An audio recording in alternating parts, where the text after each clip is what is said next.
تعالی بندوں کے لیے مغفرت کے فیصلے فرماتے ہیں، اور اس کو لیلۃ العتق آزادی کی رات کہا جاتا ہے۔ وہ اس لیے کہ اس میں اللہ تبارک و تعالی بندوں کو جہنم سے آزادی عطا فرماتے ہیں۔ اس کو لیلۃ الصق کہا جاتا ہے، دستاویزات والی رات، یعنی اس رات میں اللہ تعالیٰ کی طرف سے بہت سارے فیصلے ہوتے ہیں، تو یہ فیصلے کی رات ہے۔ تو اس لیے اس کو مختلف ناموں سے یاد کیا گیا، اور یہ نام اس رات میں ہونے والے کاموں کی مناسبت سے ہے۔ عموماً زبانوں پر جو نام ہے وہ شب برات ہے، حالانکہ یہ تلفظ غلط ہے۔ اس میں دو لفظ ہیں، ایک ہے شب اور ایک ہے براءت، حمزہ ہے بیچ میں، لیکن بولتے بولتے لوگوں کی زبانوں پر غلط تلفظ آ گیا کہ یہ شب برات ہے۔ شب برات نے اس کا نام ہے شب براءت۔ شب کا معنی فارسی میں آتا ہے رات، اور براءت یہ عربی کا لفظ ہے، اس کا معنی ہے چھٹکارا پانا، بری ہونا۔ تو چونکہ اس رات میں اللہ تعالیٰ گنہگاروں کو گناہوں سے چھٹکارا عطا فرماتے ہیں، اور اللہ تعالیٰ اپنے بندوں کو جہنم سے چھٹکارا عطا فرماتے ہیں، تو اس لیے اس کا نام شب براءت ہے۔ قرآن پاک میں اللہ تعالیٰ نے ارشاد فرمایا، اِنَّا أَنزَلْنَاهُ فِي لَيْلَةٍ مُبَارَكَةٍ إِنَّا كُنَّا مُنذِرِينَ۔ شب برات کے متعلق تین طرح کے طبقے ہیں۔ ایک طبقہ وہ ہے جو سرے سے اس بات کا انکار کرتا ہے کہ شب برات کی کوئی فضیلت نہیں ہے۔ شب برات کے سلسلے میں جتنی حدیثیں آئی ہیں وہ ساری حدیثیں ضعیف ہیں، موضوع ہیں، من گھڑت ہیں، اس کی کوئی فضیلت نہیں ہے۔ ایک طبقہ ایسا ہے۔ ایک طبقہ وہ ہے جو شب برات کی فضیلت کو مانتا ہے، اور اس کے ساتھ ساتھ اس میں ایسی چیزوں کو اس میں انہوں نے شامل کر لیا ہے کہ عبادت کے نام پر ایسی رسمیں اور ایسے خرافات اور ایسے رواج اور ایسی بدعتیں اس میں شامل کر لی ہیں جس کا اسلام سے کوئی تعلق نہیں ہے۔ اور ایک طبقہ وہ ہے جو شب برات کی فضیلت کو مانتا ہے، اور جن کاموں کے اس میں کرنے کا حکم دیا گیا ہے ان کاموں کو کرنا ہے، اور جن سے بچنے کا حکم دیا گیا ہے ان سے بچنا ہے۔ تو اہل سنت والجماعت کا معتدل نظریہ یہی ہے کہ یہ شب براءت کی فضیلت احادیث میں آئی ہے، واضح ہے۔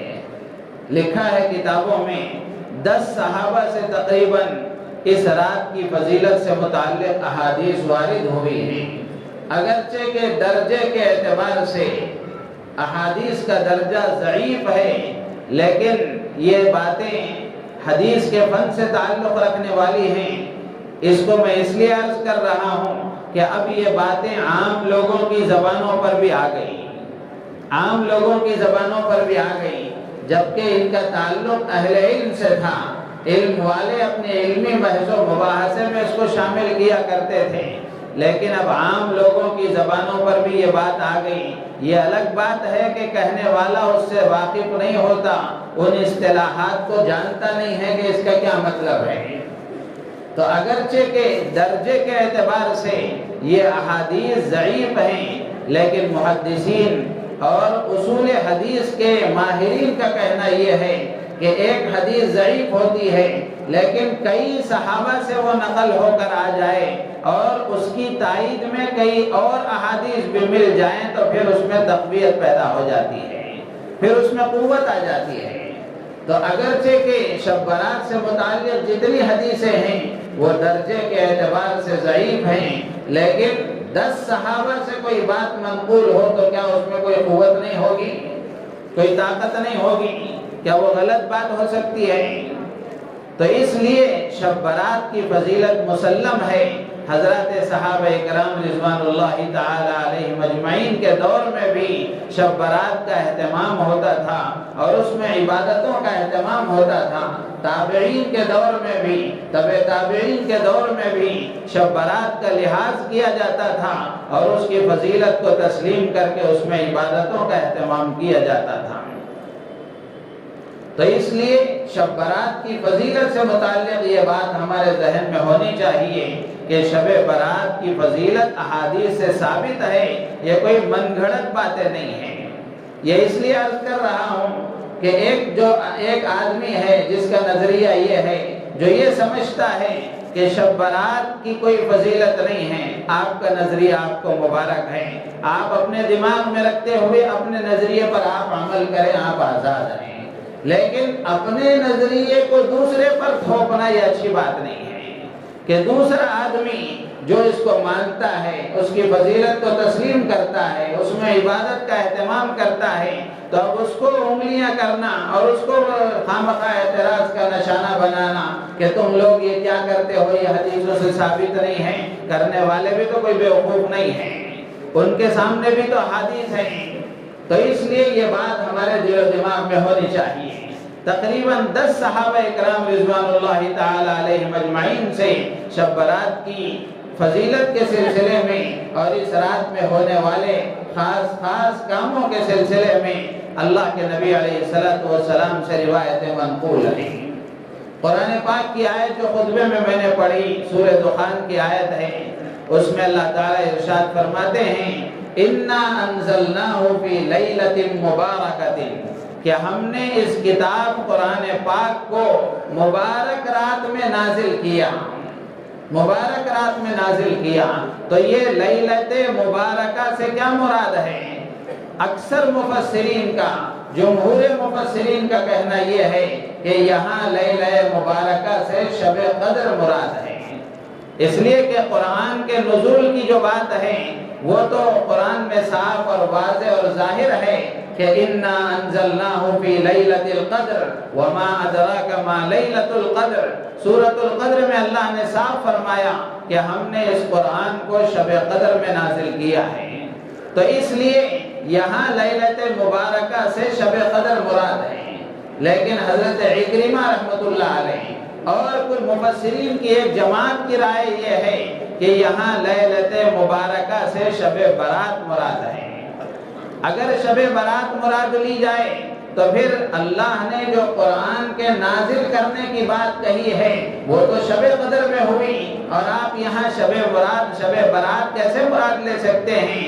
تو مفسرین نے لکھا ہے کہ شب برات میں قرآن کے نازل کرنے کا فیصلہ ہوا اور شب قدر میں نازل ہونا شروع ہوا۔ ہر فیصلے کے دو رخ ہوتے ہیں، ایک فیصلے کا رخ ایک مرتبہ اس کا تجویز کا ہوتا ہے اور ایک اس کے تنفیذ کا ہوتا ہے۔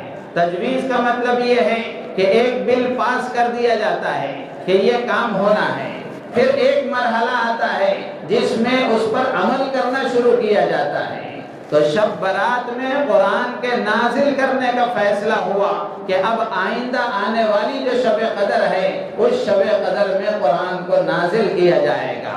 تو یہاں اللہ تعالیٰ نے جو فرمایا کہ ہم نے اس قرآن کو لیلت مبارکہ مبارک رات میں نازل کیا، تو وہ حضرات مفسرین جن کا یہ خیال ہے کہ یہاں لیلت مبارکہ سے شب برات مراد ہے، تو ان کا کہنا یہ ہے کہ یہاں قرآن کے نازل کرنے سے مراد یہ ہے کہ قرآن کے نازل کرنے کا فیصلہ ہوا ہے۔ اب وہ بھی شب برات کیوں مراد لیتے ہیں؟ آگے اللہ تعالیٰ نے جو بات ارشاد فرمائی اس کا تعلق شب برات سے ہے۔ شب برات میں ہونے والے ایک خاص کام کو اللہ تعالیٰ نے اس میں ذکر فرمایا، فیہا یفرق کل امر حکیم امرا من عندنا۔ اللہ تعالیٰ فرماتے ہیں ہماری طرف سے، ہمارے حکم سے ہر امر محکم کو اس میں طے کیا جاتا ہے، فیصلہ کیا جاتا ہے۔ تو اس وجہ سے مفسرین کی ایک جماعت یہ کہتی ہے چونکہ یہ کام شب برات میں ہوتا ہے تو اس لیے یہاں لیلت مبارکہ سے شب برات مراد ہے۔ تو قرآن سے بھی مفسرین کی ایک جماعت کے رائے کے مطابق لیلت مبارکہ سے شب برات کو مراد لیا گیا ہے، اور احادیث تو بے شمار ہیں۔ احادیث میں اللہ کے نبی علیہ السلام نے ارشاد فرمایا، حضرت علی رضی اللہ تعالیٰ عنہ راوی حدیث ہیں، ابن ماجہ کی روایت ہے، اللہ کے رسول علیہ السلام فرماتے ہیں کہ اذا کان لیلۃ النصف من شعبان فقوموا لیلہا وصوموا